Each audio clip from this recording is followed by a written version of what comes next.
Hi, I'm Robin Birkin, an ex-corporate marketer turned online business owner. I took everything I knew and created a six-figure life coaching business in the margins between nap times and a 9 to 5, and I'm here to share with you how you can do the same. Tune in as I share the raw and unfiltered truths, big lessons, and practical tips to help you build and grow a sustainable bread-winning business online that is both peaceful and profitable. Here, we dive deep into all things online courses, funnels, audience growth, and so much more. If that sounds like the things you want to learn, then welcome to Signature Online Course Secrets. Let's go. Hi, and welcome to Signature Online Course Secrets. Today I am dropping in with 24 business lessons from 2024. These are some of the most impactful and powerful lessons that I have learned in the last 12 months. And it was inspired by someone who, I talk with on threads and things like that, Vix Meldrew. I will drop her Instagram handle and her podcast channel in the show notes below. But I totally had told her that I would, this idea, and she, I believe, is also intending to launch a podcast on this exact topic. Together, I feel that both of these are going to be so ninja. If you are new to this podcast, you may not know that about 12 months ago, I shut down my multi-six-figure life coaching business. It was a business that I grew in just 6 hours per week to six figures. I then increased my hours a little bit as my kids went to school and had this really beautiful and thriving business. I had a podcast that generated like 20,000 downloads per month. It reached more than 1 million. Was top ranked, my Instagram kicked off, like everything worked so well in that business. I was ranking number 1 on Google. We'd have organically like 400 leads per month coming into the business, and yet I did not feel like that business was aligned. It wasn't what I wanted my legacy to be. It was a chapter of my life that I was then ready to move on from, having now been qualified as a life coach, but wanted to circle back to what my true expertise and genius is, what I've spent the last 25 years and 2 degrees doing, and that is consulting for business in all things marketing, sales, offer strategy, promotions. And so 12 months ago was when I shut it all down and made the very scary decision to shut it all down for good. So this year has been a year of so many business lessons, things that I've learned that I didn't even know I needed to learn, things that have been reiterated to me, things that I've seen in my clients, and things that I've pivoted and changed and done myself. So we're going to dive in, otherwise we'll be here all day. Number 1, simplicity is everything. All year in my business, it has been a year of closing down lots of little chapters and streamlining the business, one niche and one core offer, which has been the Peace and Profit Mastermind. One core audience, one core transformation. And simplifying the business, the messaging, all of the things has honestly led to so much more success than I could have ever dreamt possible within just the space of 12 months. Even to the extent of, how we feel like, well, maybe you do, maybe you don't, when we launch webinars and things like that, that it has to be this giant affair. We need to sign up to Zoom webinars. And the truth is that you don't. The truth is that perhaps when something has taken off and you're looking to get to that next level of professionalism, 100%. But even I ran a workshop masterclass for the first time a few weeks ago and just ran it as a Zoom meeting rather than having all of the moving parts of an actual webinar. It's actually the first time ever in my life that I have done that. But the reason why I did it was because there was certain bits of data that I wanted to test and experiment with. And so I'm so glad that I ended up doing that. So simplicity is everything. I think when we're in business, we like to complicate things. We like to add more parts. We like to spend 3 weeks researching the best software. And honestly, it's the action and the doing that is the thing that will get you the results. And having that simplicity, like maybe it's having a really dialed in offer and niche. Yes, you could do more. And yes, we are all multi-passionate.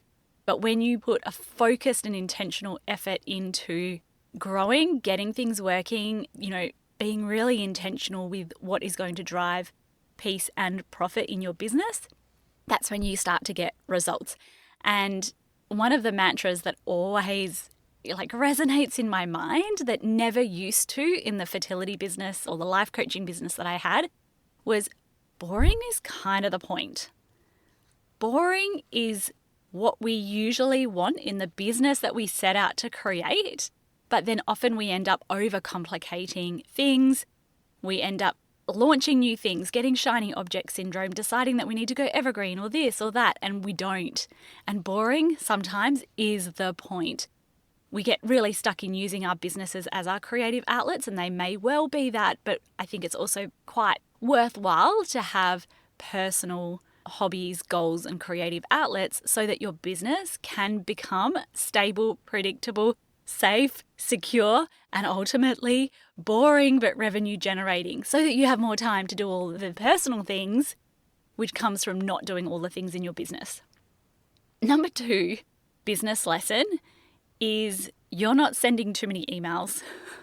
And this lesson comes because, this is how it comes down the rabbit hole. I love listening to the Get Paid podcast by Claire Pelletreau. She had on her podcast someone called Kirsten Roldan, who has a program called $1 Million Emails, and I have not taken the program, but I did sign up to Kirsten's email list. And one of the things that makes Kirsten unique is that part of her strategy is sending more emails and having this really clear structure of emails that they're not war and peace, which I'm so guilty of most of the time, but they are almost one point, one pitch, and they're very good at addressing objections and thoughts that people have. And I kind of love this approach because if you're thinking this question and it specifically in the subject line of an email addresses that question that you have, you're going to open it and be motivated to take action. And she will send, during her launches, 6 to 8 emails per day. I have since, during that time, subscribed to, I think, 2 other people who you can clearly see have taken her program. They are both also people who I love. But one of the biggest side effects of that is I'm I'm definitely not sending too many emails. So typically I'll send an email a day in launches, sometimes 2 a day, and at the end of the launch, definitely 2 to 3 emails in the last 24 hours. So I have felt so good in the number of emails that we send specifically about my promotions and offers, and safe in the knowledge that I am not sending too many emails because I have seen other people do more. And on that tangent, I hadn't written this down, but one of the things I did 12 months ago was I joined a mastermind to really be expanded in my mindset of what was possible. I wanted to join because I wanted that support through making what I knew would be a big shift. And I wanted to, slingshot, I wanted to get back up and running with programs, revenue, audience growth. I deleted 5,500 people off my email list, and I had just shortly before that deleted about 3,000 people from my email list and kept the 2,000 customers or whatever that I had. So I basically started again. I scrapped my signature program and I started again. My Instagram basically started again. And so I wanted to be held and supported through that. And one of the side effects from that is also that I normalized different pricing models. So having come from business to consumer, very much a lot of business to consumer signature courses and programs are going to be around that between $200 to $500 mark. So totally normal. And that's for a course, not necessarily a live delivered group coaching program. And I had this mastermind, which was a premium offer. And I was debating the price that I was charging for the mastermind, but was normalized by people around me who were charging mid 5 figures for 12 months of coaching with them or for 12 months of consulting and done with you work. So here I was being I don't know if I can charge $5,000. And then all of these people were okay, so I secured another $40,000 customer, and I'd be oh, okay, hang on. So So that was another sort of side effect of, like you're not sending too much emails. And also there are definitely people out there charging far more than you. Some people are charging outrageous amounts for what they are delivering. But I'm always of the opinion that the price that is charged needs to be representative of 5 to 10 times the value of the program at least in terms of return on investment. So there are some people who are wildly overpriced for what they are delivering. There's a lot of sharks in the industry, so please be discerning with your investments. There's one question I've been asked more than anything else, and it's this. Robin, how do you get so much done in such a short period of time? Because I've never had the luxury of being able to work in my business and hustle those 40 to 60 hour weeks. It's all been between nap times, a 9 to 5, or the school run. And from my second year in business and ever since, we've had 6-figure plus years. So this is it. I've put together for you my entire weekly work schedule, my to-do list, and everything I do in my business to help give you the tips, insights, and strategies to help you thrive as a business owner in part-time hours. It's called 16-Hour CEO, and it's a value-packed PDF that takes you behind the scenes in my business. Want a copy? It is totally free, and it's at launcheasylife.com/CEO. That's launcheasylife.com/CEO.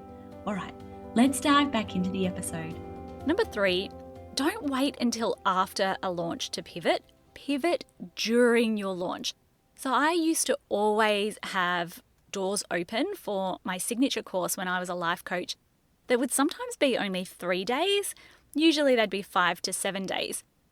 The market has really shifted. This year, I have not done many launches at all that have been less than 10 days. Most of them have been about 14 days. And there's lots of reasons for that. People are seeing so many other messages that they might miss your message more readily. There's a lot of changes and shifts in terms of Facebook ads that they can take up to a week to optimize. But also a lot of my business now is based on conversations and relationships. And sometimes the back and forth takes a little bit of time.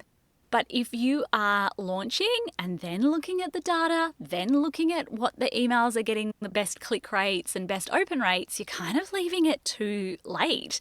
A launch doesn't have to be like what it is set in stone and that's it. If your messaging is off, no way, you can change that. You can make edits to sales pages. And I am in the space of like when I'm in a launch, I will potentially make frequent changes to the sales page. I will change the titles of my emails. I will A/B test between like immediate gratification versus long-term gratification or results or desires and really get the data as to what the audience is wanting in this moment.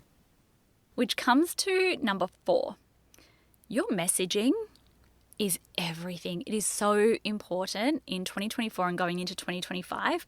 You want to have really clear results, really clear messaging, and you want your Cloud9 clients to just be drooling over the content that you share and the emails that you send. We want them to be like, oh my God, I want this transformation.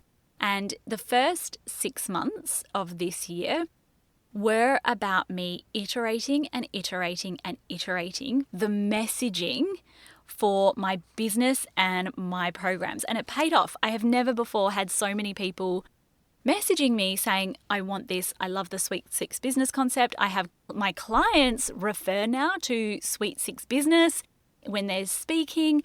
Everybody talks about peace and profit as a concept. And that is so important in your messaging and everything that you do. Which leads me to number 5 is how can you make your products and services stand out from the crowd?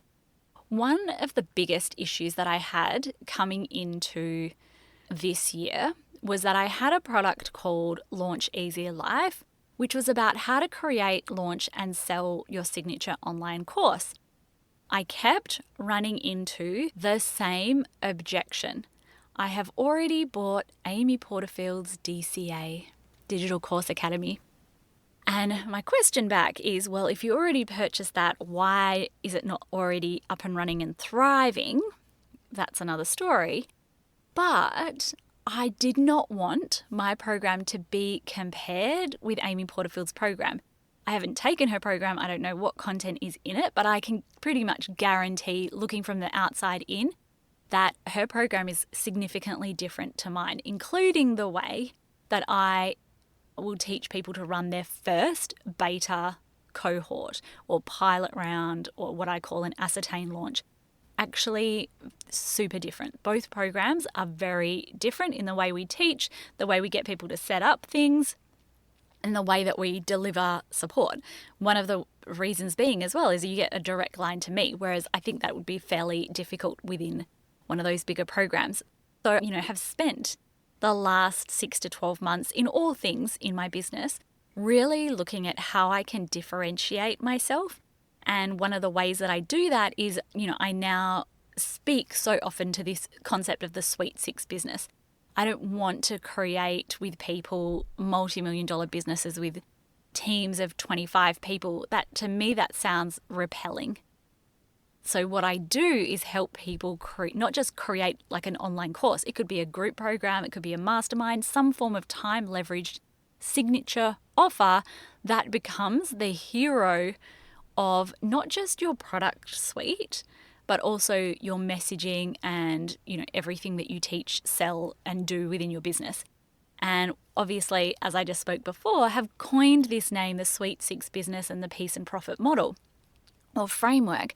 And so it's been this process of really trying to extract myself from the create an online course crowd and doing my best to really make myself unique within the market.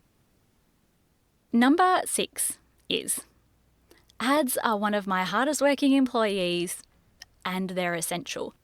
I can tell you right now that my business lives and dies with ads. That's also a problem that I'm addressing, which is another lesson that's coming up.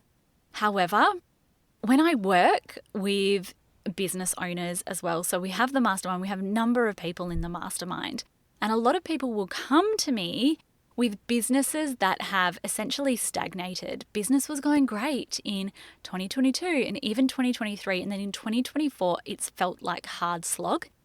And one of the reasons for that is because what was working before in terms of reach on, let's say, Instagram is not the same as what's working now.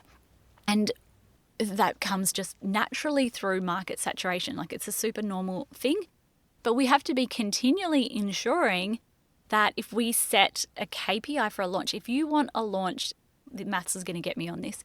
If you want to have a $50,000 launch with a 1% conversion rate, you need 5,000 leads in your launch funnel. So that doesn't mean you need just an email list of 5,000 people. That means that hang on, is my maths even correct? I'm pretty sure my maths is correct. But that means that you need to have a good quantity of people in your funnel in order to make sales. Let me check. I'm going to check the maths on this. So $50,000 in your business. Let's say the program is $1,000. That means you want to make 50 sales at a 1% conversion rate. 5,000 leads. Okay, we were correct. So what is your strategy for getting 5,000 new leads? Now, email lists do 100% contribute to the number of sales and the number of launch leads you will have. And I like to say that 20% of your existing list will typically opt into your launch funnel. But the other 80% needs to come from either buying, borrowing, or building your audience. So buying ads, borrowing things like podcast interviews on other people's podcasts, and then building organic growth.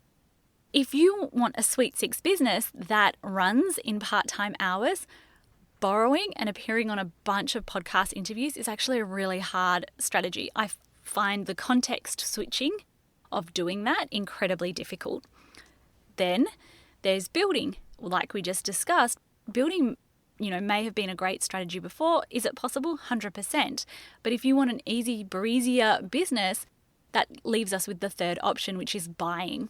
And so for me, Facebook ads have been a crucial and really essential part of my business. They work really hard, so I don't have to work as hard.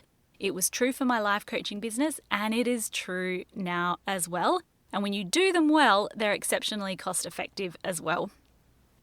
Number 7, choose your software based on function, not form.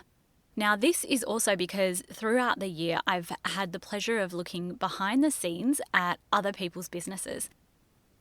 And some software is really complicated, while other software is not as complicated. Let me give you some examples.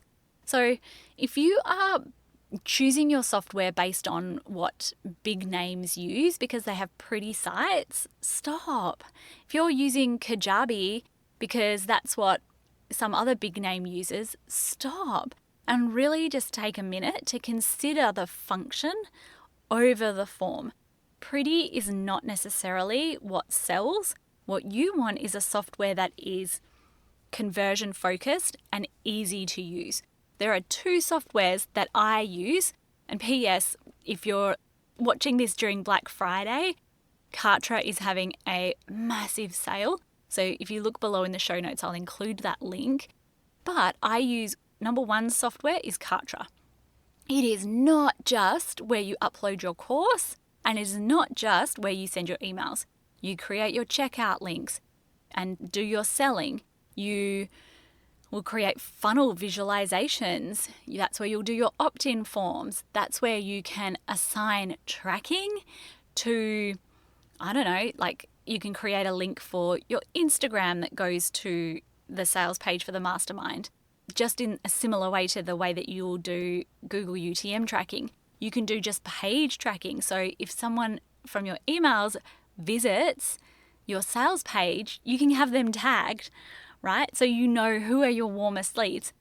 It's such a powerful software. You can do surveys, calendars, webinars, all sorts of things depending on what package you select. Right now, they have 50% off their growth package. And again, the link is below if you wanted to take advantage of that quickly.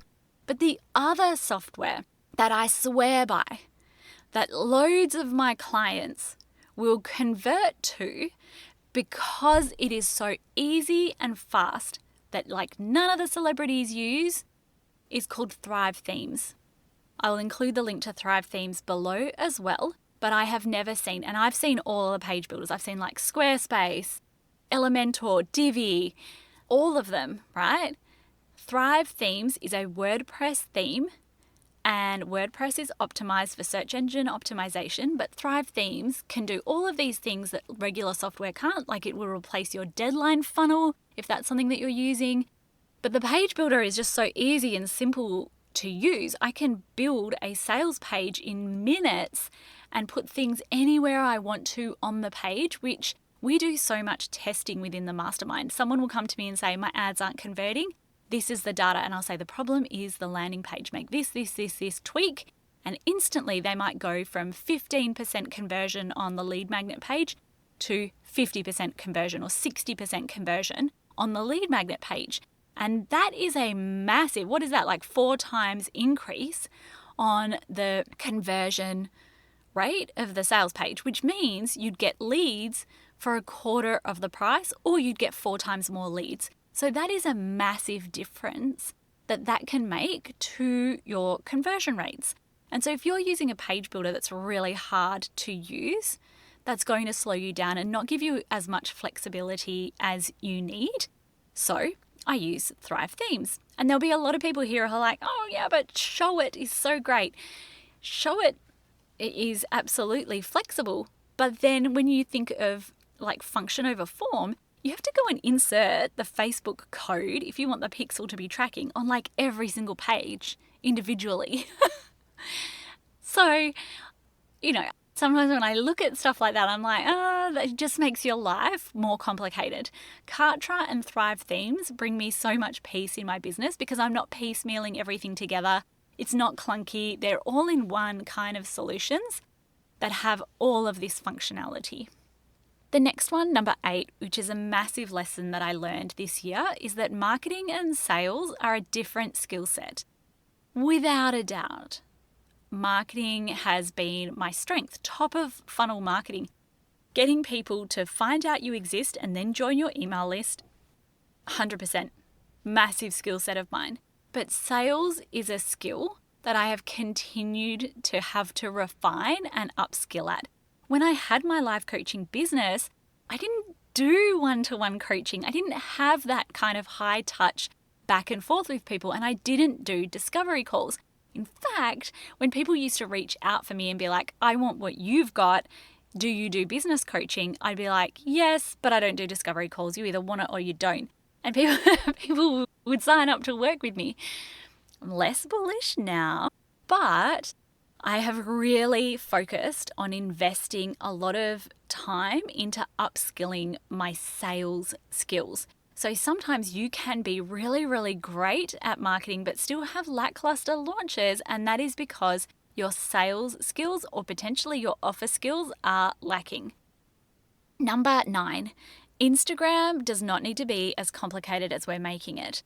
I think we've all, if you look at an Instagram coach, for example, you will see that sometimes they amass a lot of followers really quickly. The strategy is generally post lots of reels, post 4-second B-roll reels with a strong hook and blah, blah, blah. When actually, if you look at some of the biggest names on Instagram as service providers, not Instagram coaches, and if you look at what they are doing, they actually have a strategy that's really quite different to what you would find on the Instagram coaches' pages. And I think that's so worth noting, because that means that the strategy that works is not necessarily the strategy that the Instagram coach is using to sell their trending audio reels membership.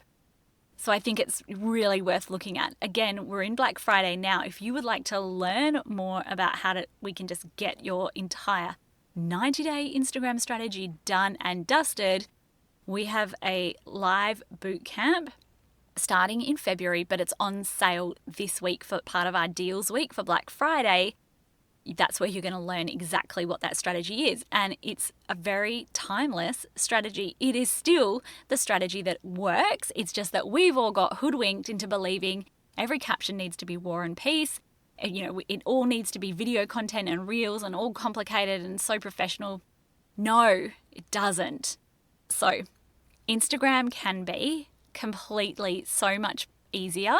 And if you are struggling to be consistent on Instagram, sure, it could definitely be your business model and the offers that you've got, but it could also be because you're just trying to make it all far too complicated. Number 10, staying stagnant is dying. If you have a program that isn't selling the way that you want it to, or if you cannot bring yourself to get your programs up off the ground and into the market, and you are staying stagnant, you are dying. The lifeblood of business is revenue. So if you do not have the revenue that you want or need coming into your business and you do nothing about it, that's not solving the problem. It's making the problem worse. And every month that you don't take action to improve your business is a month that your business doesn't fix itself and continues to get smaller and smaller and smaller until it becomes really super stressful because there's no money in the business account. Number 11, what creates the opposite of that is number 1, recurring revenue, and number 2 is good financial planning in your business. Money is a topic that is so close to my heart this year because safety, regulation in your business comes from being really clever with your money and your offer suite.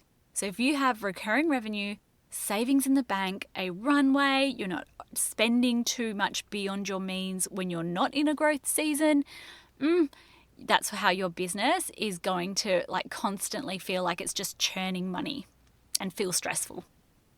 Number 12, conversations are everything in 2024.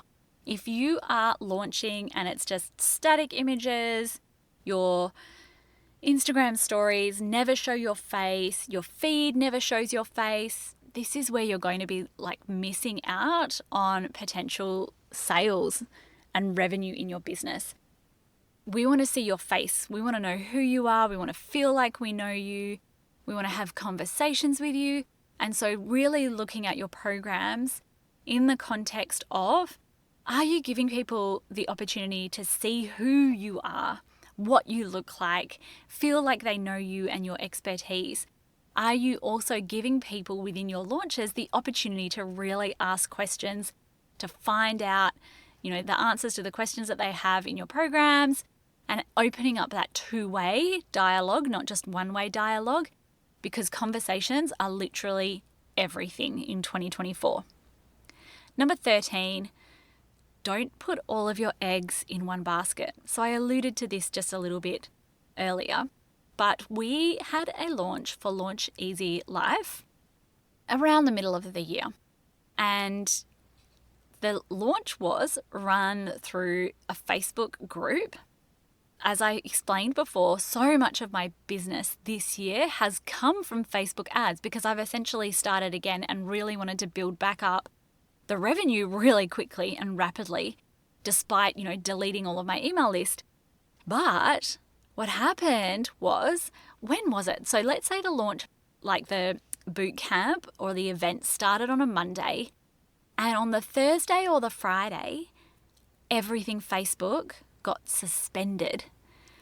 And so what had happened was my virtual assistant's Facebook account got hacked. So everything that she was also an admin of got suspended. So we had a 1 month ban, and I was like, how am I going to not only enroll enough people into the challenge, but number two, how am I going to run the challenge if I am not able to post not only in mine, but any other Facebook groups? What also then happened was that because I couldn't post because my Instagram had been suspended. No, my Instagram wasn't suspended. What else was? My Facebook profile was suspended. Because of that, my ads weren't delivering. So my ad account was fine, but my ads wouldn't deliver because there was no Facebook page that was active associated with it.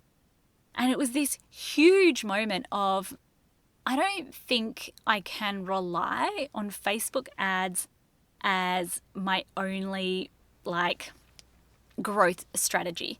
So obviously I've got Instagram. I know that Instagram is going to be a hard channel for me because out of 20,000 followers, and periodically I keep actually now going through and trying to delete people and especially deleting men off the list, but I want business owners to follow me on Instagram. But if 6/8 of my followers, people who actually aren't interested in the business niche but maybe haven't seen my stuff or feel guilty unfollowing me, but my content isn't aligned with them, growing on Instagram is going to be a huge challenge for me. So growing on Instagram is not a priority for me. And that's why you'll notice that I don't post a lot of growth content. I post a lot of nurture/conversion content on my Instagram. So where it used to be in my life coaching business, it's not at all now. And my podcast hasn't probably grown to the level that I expected that it should. So growing the podcast, massive priority for us now. And I just haven't had the time to really do that up until now. And it's working. In the last 30 days, we've nearly tripled the impressions that we're having.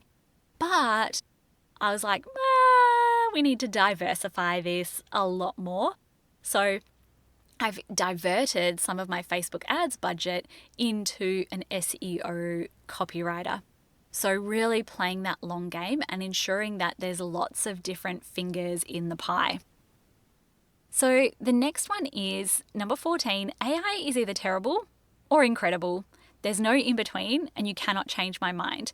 So if you want to use AI, and you should, you need to become really savvy at using it. And that is a major priority. I'm investing so much time and resources into learning how to create custom GPTs, how to leverage learning models to create exceptional content in my business. Next, number 15 is pour into your existing clients. That doesn't always mean equal adding more calls or giving more. But it does typically mean ensuring that they're having a really great experience and that you're delivering a really great return on investment and exceptional value for the products and services in your business. This is where having like one core product makes it so easy versus the people who are constantly launching new products. None of them are going to get updated retrospectively. None of them are going to probably be particularly invested in each individual client. That's kind of not how I roll or have ever rolled. The next one is number 16, which is understanding investing and return on investment in your business. And that goes for time, money, energy, effort. I think it's so important this year to really understand the importance of long-term return on investment in what you make in your business, and also flexing that muscle of, which is one of our next things, flexing that muscle of savings and investing in your business. So even if all you do is put $1 every week aside for business savings, it's getting into that habit of starting to build like a runway and a savings account in your business. And when we look at what creates safety and peace in our business, I think that, too often, whether that's because we're paying ourselves too much, whether that's because we are just completely overspending on expenses that are not revenue generating expenses, because we just get shiny object syndrome and we invest in all these courses that we don't even use or don't even have the time to sit and go through the content, or we just get shiny object syndrome from various bits and pieces in terms of softwares, and office stuff, and really understanding that there's a difference between things that generate a return on investment and things that are just expenses. But flexing that muscle, whatever revenue level you're at, of saving and starting to just invest. So whether that's in your personal finances or whether all you do is build out savings in your business, one of the things that's been a really big priority for me, I've always liked to have a runway of between 2 and 3 months in my business in each of my different accounts. So I very loosely follow a profit first model, but I've adapted it to suit me and my business in a way that works really well. And then I'll go through and set my budgets of what I'd ideally like to spend at different revenue levels. We've just gone through this in the mastermind and everyone's received all of my templates. We've gone through and mapped out with people what are you going to spend at this level of revenue? What are the percentages you're going to put away? How do you budget? How do you start saving? How do you build out that muscle? What do you do if you want to reach the next level of revenue? And what are some hard truths around that? We've gone through our 2025 planning sessions. 2 of them we've just finished, and then the 3rd cohort one is tomorrow. But really looking at business savings, building up a runway. But one of the things I've also done is build up just a savings account, ideally a level of revenue or income that just sits in my business for emergencies and unforeseen expenses. For whatever reason, something came up, I had a really bad launch, I needed to pause the business. Yes, I would have that runway, but I'd also have the safety of just having savings in my business. And I'm all about having that level of safety and security and not getting into those periods. I've 100% been there in the last 2 years where it's felt like there's no money left in the business accounts, and then started to stress as a result of that. And we make very different decisions when we're in a cash flow pinch versus when we're this launch, whatever, didn't go to plan, but there's still so much money in the bank, so my business is still going to be fine if I just calmly iterate and then, make according changes rather than feel like, oh my God, I've got to panic and rush for cash flow. And that is, something that the people in our mastermind crave as well. Not having to make those short, snappy decisions because maybe one launch didn't go well. Being really safe and secure in knowing that you've got that buffer and contingency in there, that you'll be so totally fine if, not everything has to hinge on one particular launch, as an example.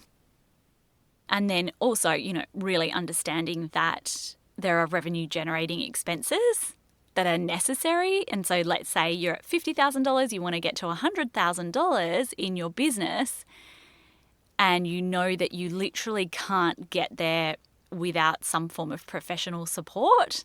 Maybe you need to learn, that you need to learn Facebook ads. Like it's just an essential thing, and you know that you can't teach yourself, or that you won't teach yourself, or that you won't be able to learn how to get there fast enough to get to that $100,000 level. Maybe it is investing in ads, and you know that you are not going to get the leads that you need in order to make the sales to create a $100,000 year without those leads in the pipeline. And then every day, every week, every month that you're not investing in Facebook ads to build up that email list and momentum is another day, week, month that you potentially will get further behind in the revenue that you need to make, or that you wanted to make this year in your business. So there are going to be expenses in your business that will directly impact your revenue, and that you won't be able to get to the revenue level that you want to get to without those. Like they're kind of just essential. And we can sometimes hold ourselves back from those, but direct revenue generation expenses are kind of different. So, looking at a virtual assistant, for example, if they are not directly impacting your revenue in a positive way, do you need the virtual assistant, or do you need the Facebook ads or the professional advice and support? When we look at expenses, they're different. When we look at softwares, is having that software or not having that software going to directly contribute to more revenue? Not just even over the short term, but over the long term. Like, what would it look like to invest in Facebook ads now versus in 2 years' time? What would it look like to get that professional support now versus in 5 years' time? And if I got that support now, what would be the ongoing dividends in my business over the course of 5 years? Because you can't take away knowledge. So usually if you make tweaks and implement tweaks, if you make discerning investments, would have a positive dividend effect on your business.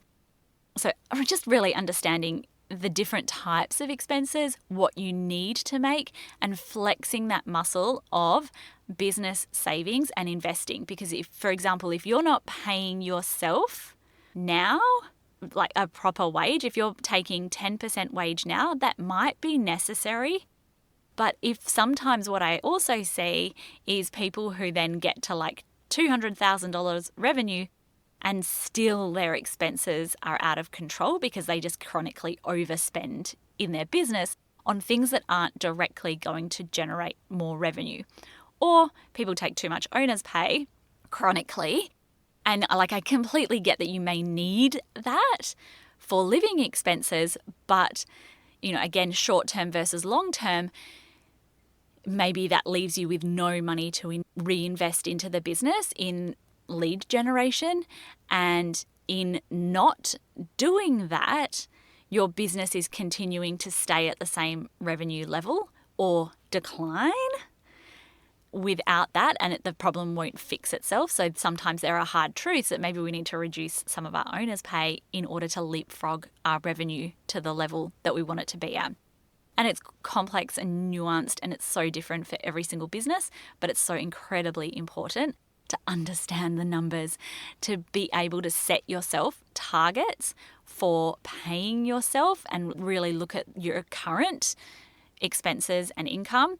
And one of the biggest lessons for me has been the safety that comes with business savings and the habit that comes from, even if it's just $1, starting to flex that investing muscle.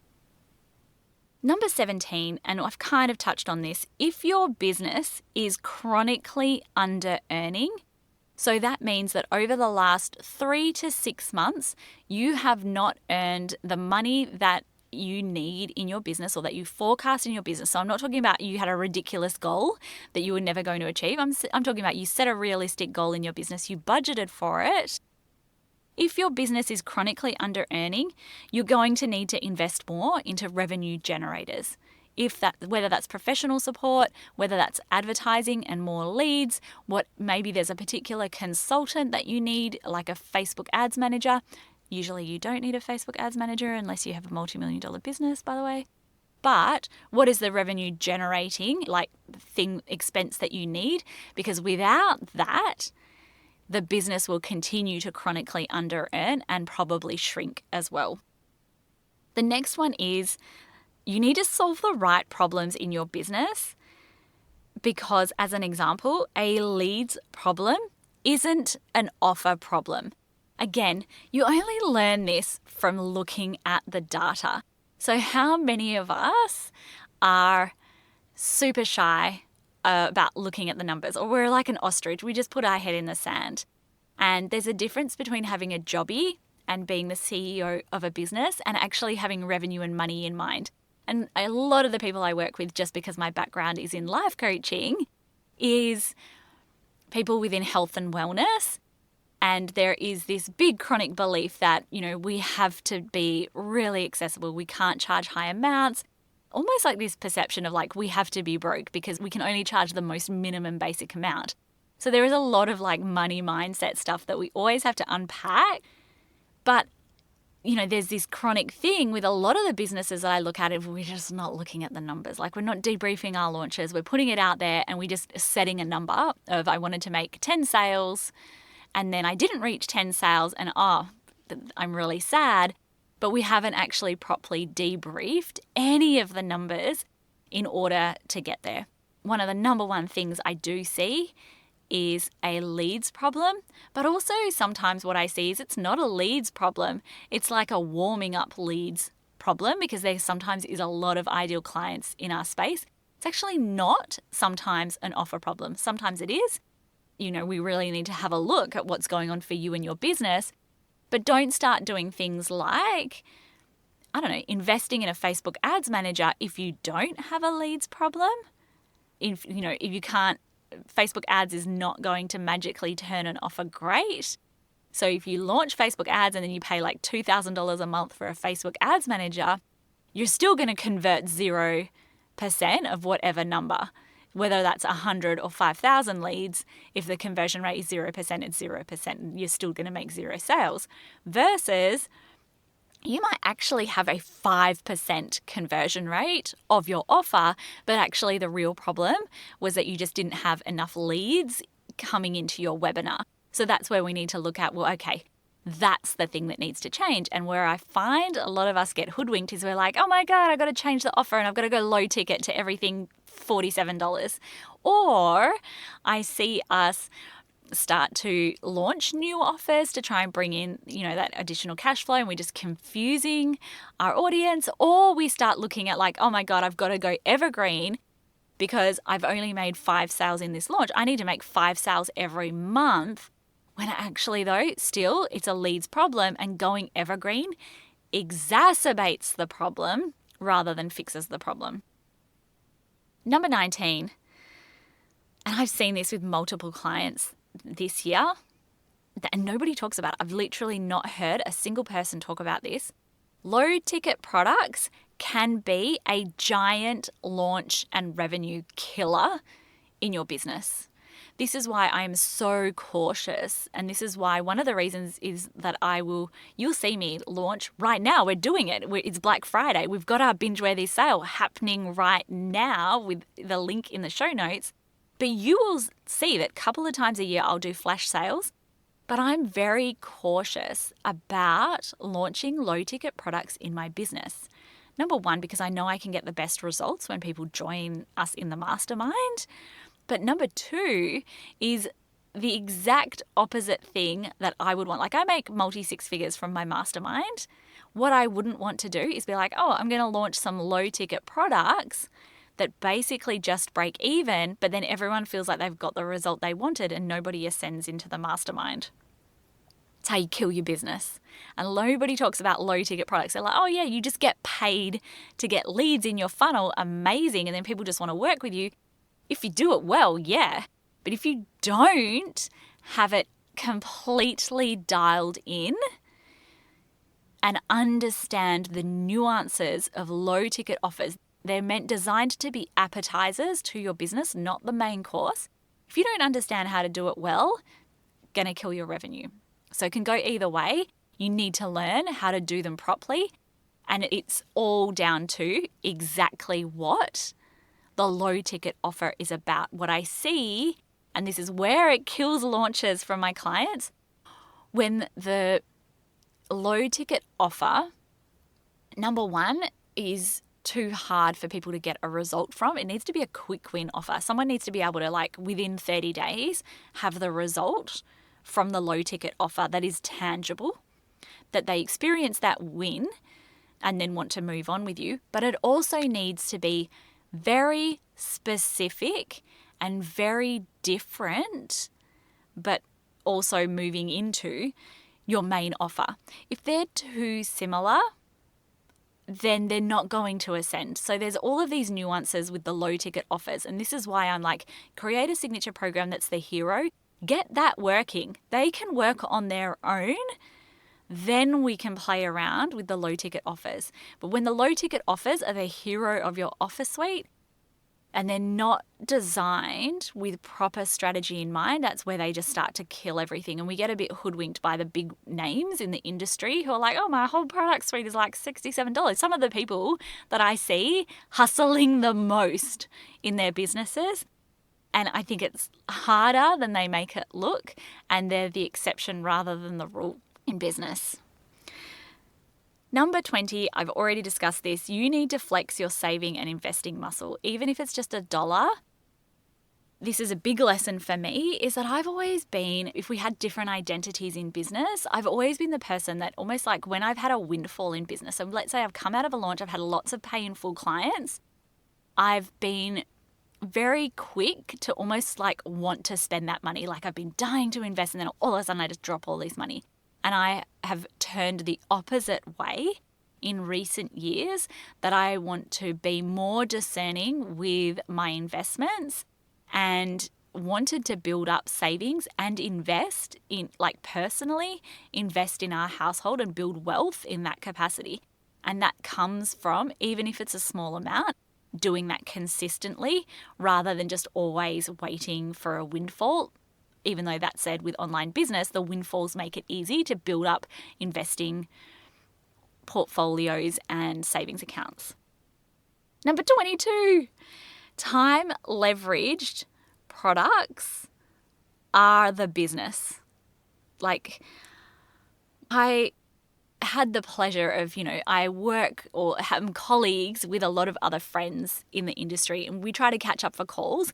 And often I've been the one that's like, oh, I can do whenever, because I have quite a time leverage business, particularly if they're in the same time zone as me. As I get more and more clients in the US and Canada, that those early morning slots from 7 a.m. to 9 a.m. my time start to fill up pretty quickly. But when I've got colleagues in Australia, like most of my day is pretty free, whereas most of their days are filled with back-to-back calls. And on days when I do, there'll be some days when I'll be like, I've got a training call, then a one-to-one call, then this, then that.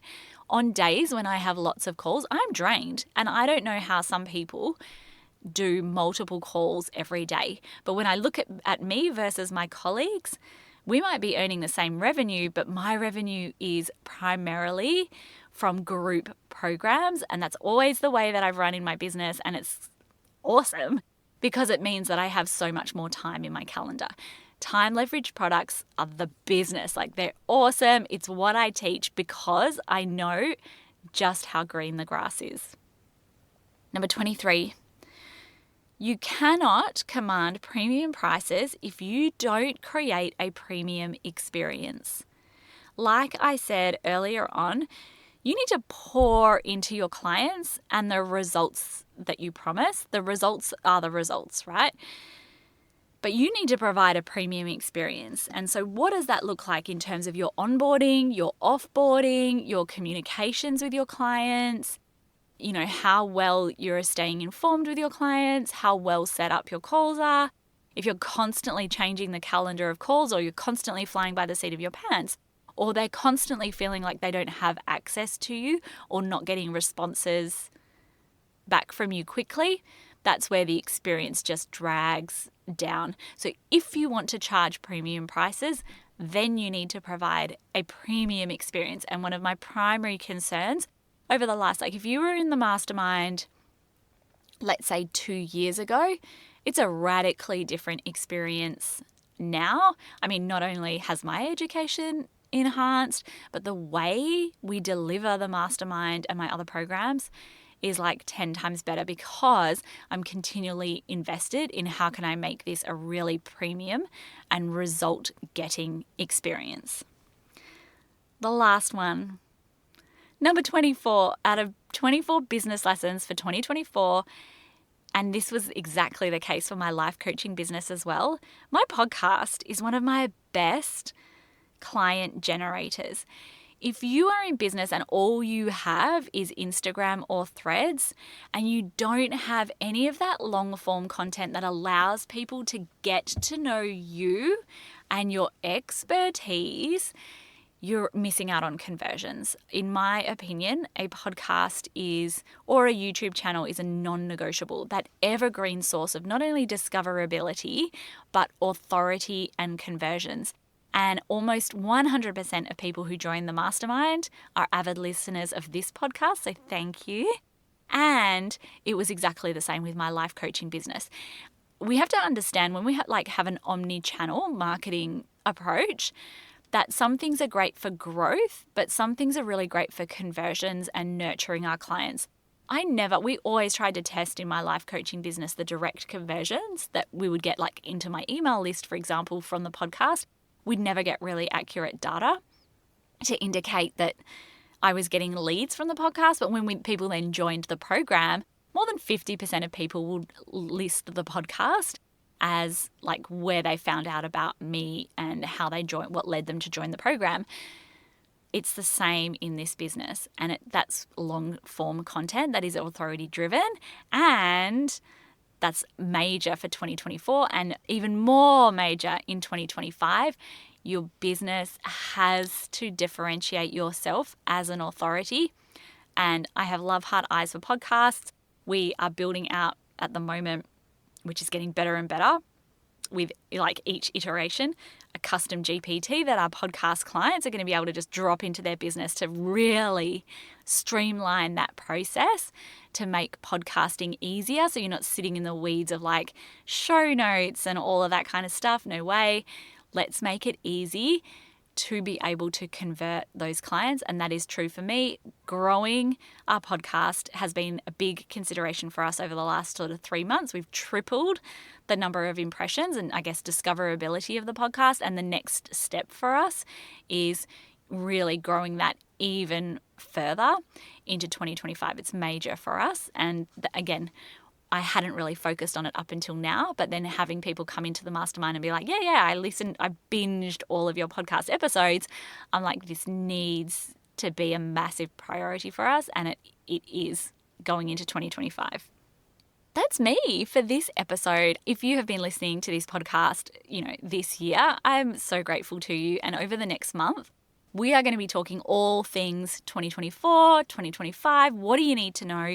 What are the reflections going to be? What is going to move the needle for you in 2025? So make sure you're subscribed if you haven't already, and keep tuning into all of these episodes as we, hit the ground running for the end of the year. We are accepting just a few more people because a number of our places are already taken. We're accepting just a few more people for our January intake for the mastermind. And if you're listening to this in real time, right now is our Black Friday sale. So head to my Instagram, wherever you want to go, make sure you're on my email list and snap up some of those deals because they are not things that are often available and they're pretty exceptional this time around. Thanks again. I'll speak to you soon. Bye. Another episode on the books. If you'd like to continue the conversation and get more super savable tips, come and find me on Instagram @Robin Birkin. Otherwise, make sure you're subscribed and I can't wait to see you next week.